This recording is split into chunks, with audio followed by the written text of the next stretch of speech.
We are born with two companions, our reflection and our shadow. One mimics our light, proving that we exist. The other drinks it, proving that we are solid. We trust them. We accept them as part of the physics of our world. But have you ever felt, in the deep, violet hour of twilight, that the shadow stretching long behind you is not moving quite right? That its edges are too sharp? That it seems to listen to something you cannot hear? Have you ever had the chilling sudden thought that the shadow you cast does not truly belong to you? There are places in this world where the veil is thin. Not haunted houses, not graveyards, but places of quiet, ancient power. Deep forests where the canopy is so thick that the concept of day is just a rumor, a diffused green glow far above. Winding riverbanks shrouded in a perpetual mist, where the water flows silently, as if afraid to wake something. And villages, forgotten by maps, nestled in the hollows of mountains that seem to watch the sky. In these places, the air is different. It is heavy with memory. And in these places, shadows behave differently. They cling to the corners of stone houses long after the sun has risen. They pool in the doorways, dark as oil, and sometimes they seem to wait. The old storytellers, the ones who sit by the peat fires with eyes that have seen too much winter, they have a name for this. They don't call it a ghost. They don't call it a demon. They call it the Umbra Secunda, the second shadow. Or, in the simpler, more fearful tongue of the high valleys, they call it the Detached. It is a legend whispered only when the lamps are lit. The legend of a shadow that has lost its owner. Or perhaps, a shadow that has grown weary of its owner and seeks a new one. They say it is the rarest and most personal of all curses, for how can you flee from something that is tethered to your own feet? How do you fight an enemy that is made of your own absence of light? The stories always begin the same way. A feeling of being watched, even when alone. A sudden chill in a warm room. The sound of a soft footstep on the floorboards behind you. But when you turn, there is nothing. Only your own shadow, splayed innocently against the wall. The first true sign, they say, is when you lose your sense of taste. The world becomes bland, like ash. Colors seem to fade, the vibrant red of a sunset dulling to a muted rust. Laughter feels borrowed.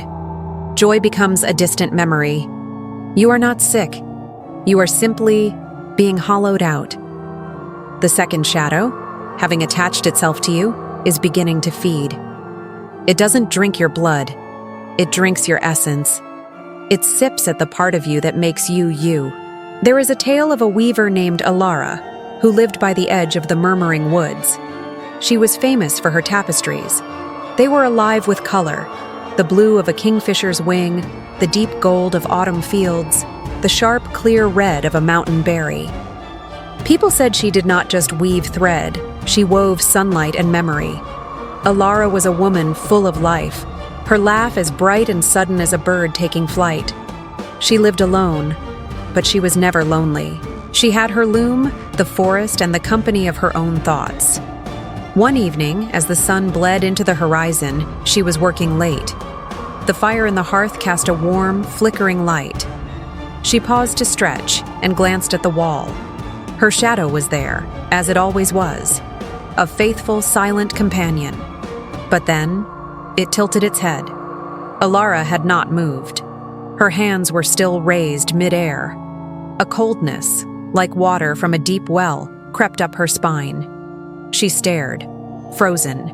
The shadow on the wall tilted its head back, as if listening to a distant song. Then, as she watched, it resumed its proper place, perfectly mimicking her again.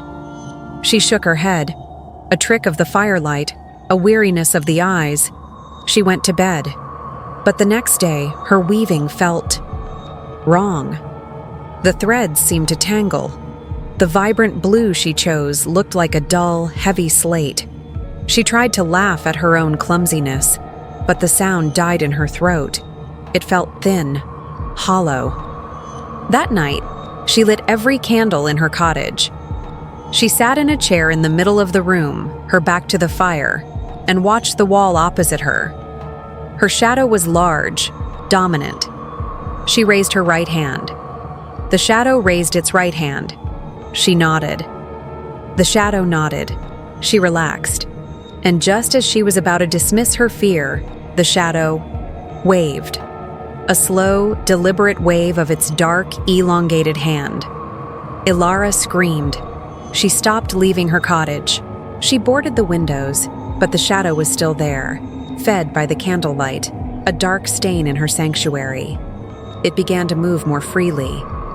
While she sat weeping, it would detach itself from her and glide across the walls. It would bend into the corners, lengthen itself up to the ceiling, sometimes shrinking to the size of a spider, sometimes filling the entire room with its formless dread. It never hurt her. It never touched her. It just was. And with every passing day, Elara grew thinner, paler. Her vibrant hair turned the color of dry straw. Her eyes, once so bright, became as dull and gray as the river stones. She had forgotten the color blue. She had forgotten the taste of bread. She had forgotten her own name. The shadow, meanwhile, seemed to grow darker, more solid. The lore of the Umbra Secunda is terrifying because it is not an invasion. It is a replacement. The old ones say these shadows are fragments of forgotten sorrows, the echoes of people who lived and died without ever making a mark, without ever feeling a single true passion. They are the personification of emptiness, and like a vacuum, they crave to be filled.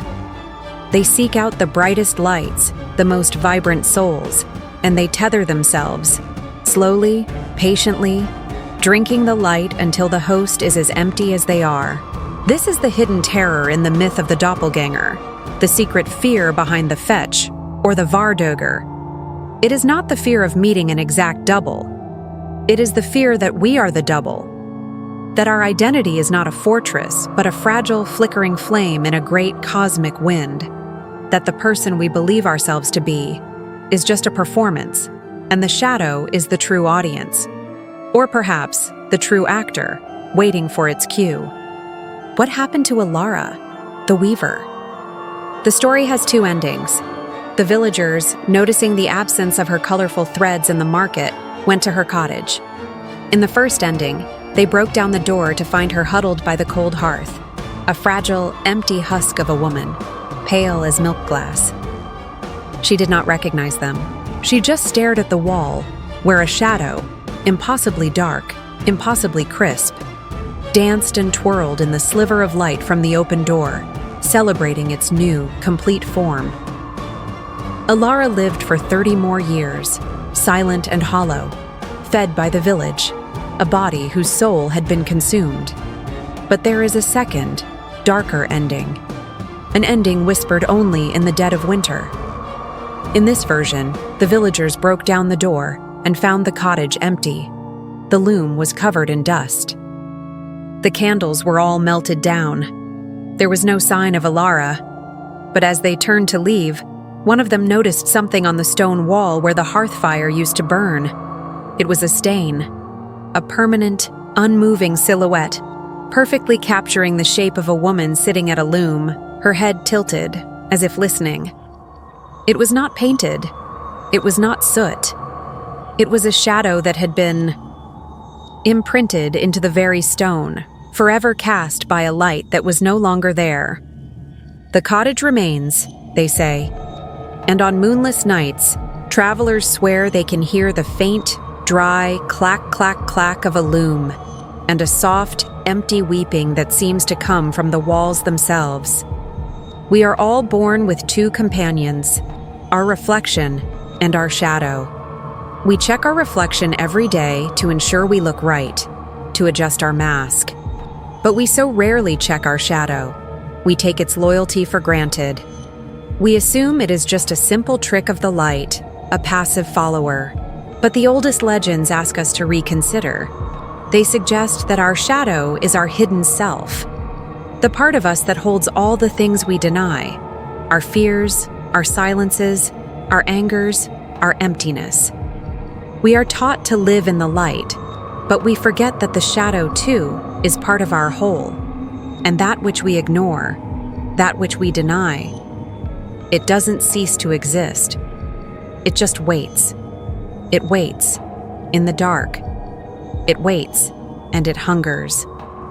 So tonight, when the last light of the sun fades, and you stand in your quiet room, look down. Look at that dark, faithful shape stretching across the floor. Watch it closely. Be very sure that it is obeying you.